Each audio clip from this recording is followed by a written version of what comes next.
Ndị be ọkwụnụ chetara mmiri a. Ọkwụnụ chetara mmiri a nụnwa a na-eje achụ aja na-eme ekpere. Ọkwụnụ chetara this water. All this same water ka ndị udo ga-achị kpọrọ this young native doctor yesterday wee gaa wee sị ya ka o gosi ha that thing ahụ a na-eme ma that crocodile na-afta na mmiri. But last o mesiri ihe niile o mere. O nwere ihe pụtanụ, nothing showed. Just watch. I will still continue later.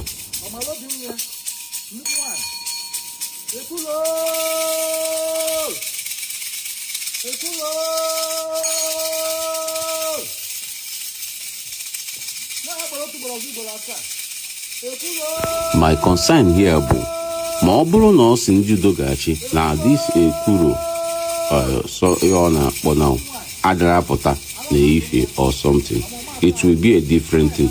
But he is assured with all his strength and everything he represents that is going to come out. That is where I'm concerned. Chetanona Milia can approach a lot of our youths to do one or two things. I don't ask him he can't do. What I'm saying is that confidence OG when shows that he knows that it should come out. Also, Kamami Wataba Kogin. What is happening? Kobu just no scam kana kundibani.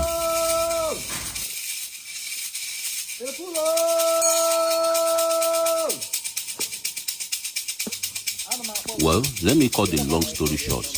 After everything, it was clear that the crocodile or anything on a boat is not forthcoming. Then, when you do that, you will see the gente can even when you do that, you will.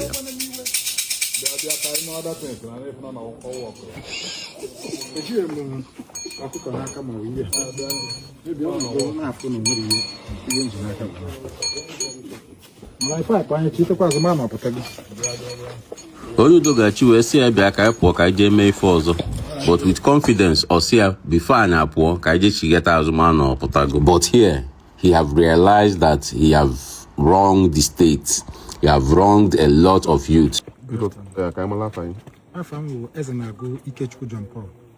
Popular known as mmiri. Okay. We are meant to understand that you are arrested for going foul of the Homeland Security law. So what would you say regarding your arrest and your practices as a native doctor? I am here to plead to our able governor, Professor Soludo, and the entire Anambra, all the Anambrans, that I'm very sorry because I didn't know how the law works. But now that I've realized and I've known, I promise that I will never practice or make such a mistake again in going to the river to do any sacrifice.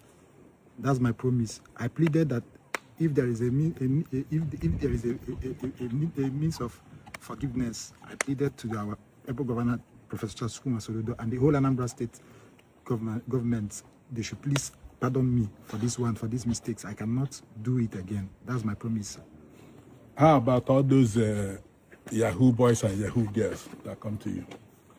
So the truth is that... Will you do that again? No, sir. No, sir. The truth... Go ahead. The truth is that everybody that comes, both elderly people comes also, not only young people that I pray for in the river.